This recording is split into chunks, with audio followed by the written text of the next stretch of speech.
guys, welcome to our new series that me and my dad just made. It's Day 1 Coronavirus Journey. And today we're going to be talking about how our first day of Trump and Roy Cooper declaring a state of emergency, how it is, and how we feel.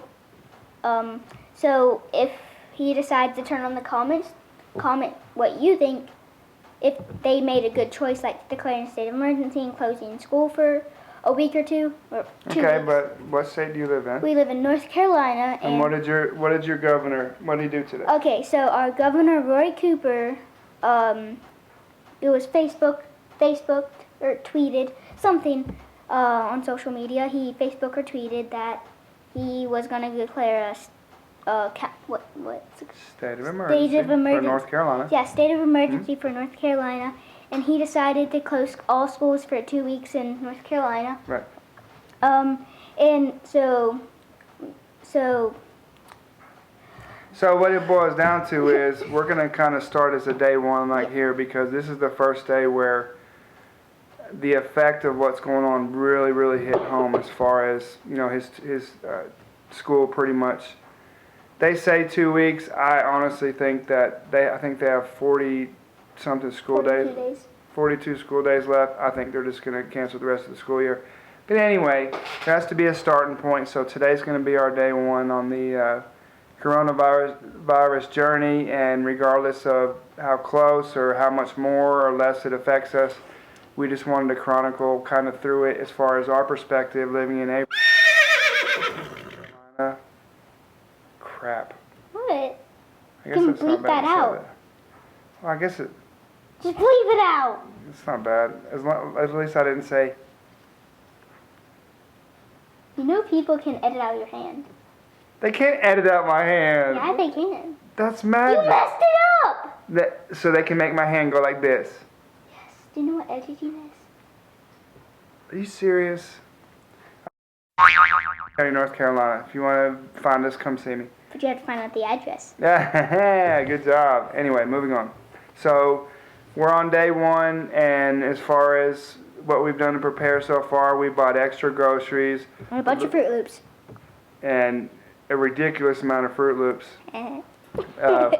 Little extra toilet paper, little extra couple of things here and there. We really haven't went overboard. And we're kind of on that borderline of kind of the self-quarantine thing and not. But I think I'm leaning more towards saying I'm going to chill out for a couple of weeks and see how everything goes down before I go to the mall or something like that, So we're taking it day by day, and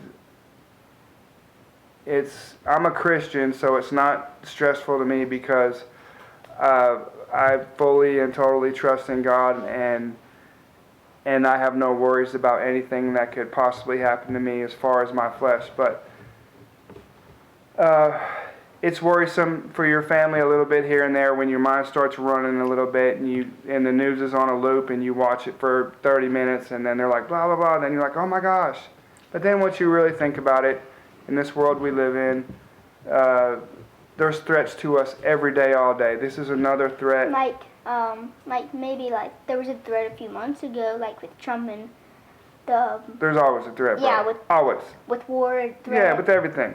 This is another variation of a threat towards us.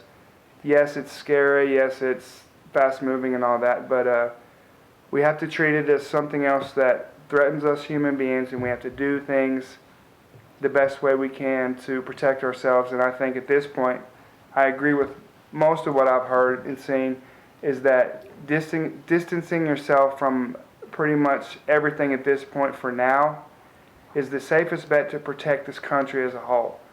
It's easy for people to say, you're paranoid, you're this, you're that, blah, blah, blah, blah. But at the same time, if Ryan here decides he's going to go hang out with his homeboys, and they go to Johnson City, Tennessee, hour away. I don't have a car. Well, let's pretend you had a car and you're 11, and you're like the first kid in the world that ever had a license at 11. Anyway, he drives over there, then he comes back here. It's like... No, say I drive to, whatever. Washington, D.C. Okay, you drive to Washington, D.C. then when he comes back here, it's like, well, it's self-explanatory. Everything he was around comes right back in my living room. So, call me what you want, call me paranoid, call me whatever. I'm absolutely not, but if me trying to protect my family is paranoia to you, then that's what I am. Okay, so... That was like me yapping for a minute there. Sorry about that. That's fine. You got a problem with me? This is what I do. I'll let people call me.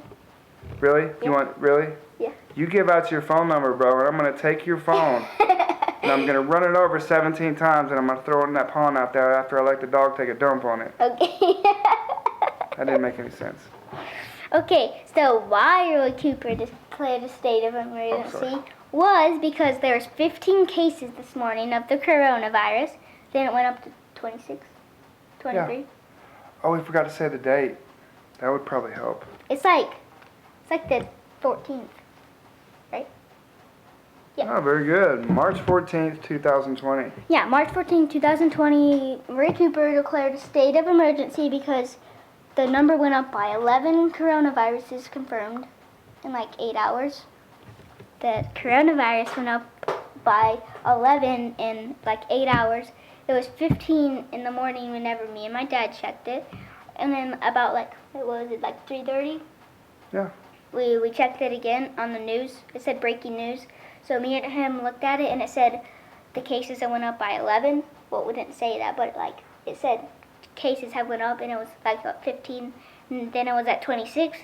So it went up from like 15 to 11, which made it like then that's why Roy Cooper declared a state of emergency because a teacher tested positive in Raleigh, so that probably meant the whole school had the coronavirus.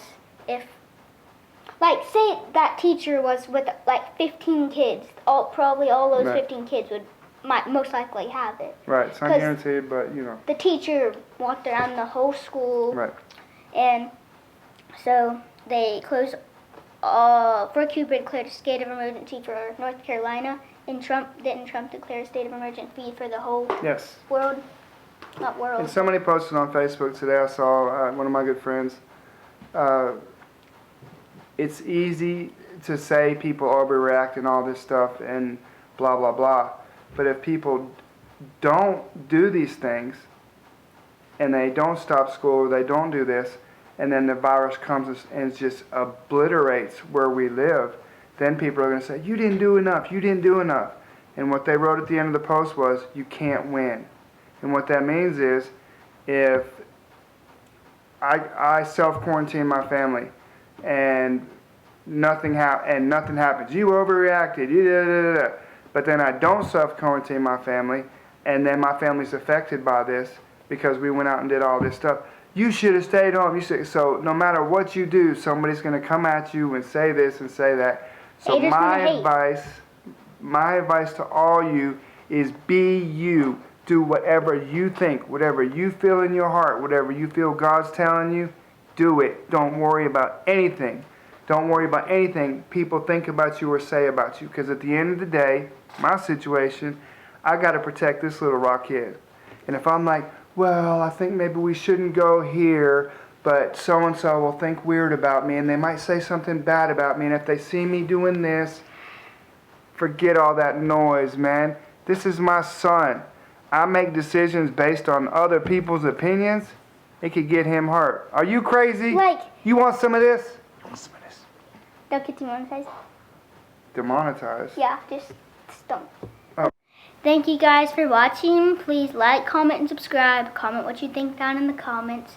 And hope you have a good time. Hope you guys don't get the coronavirus. Goodbye.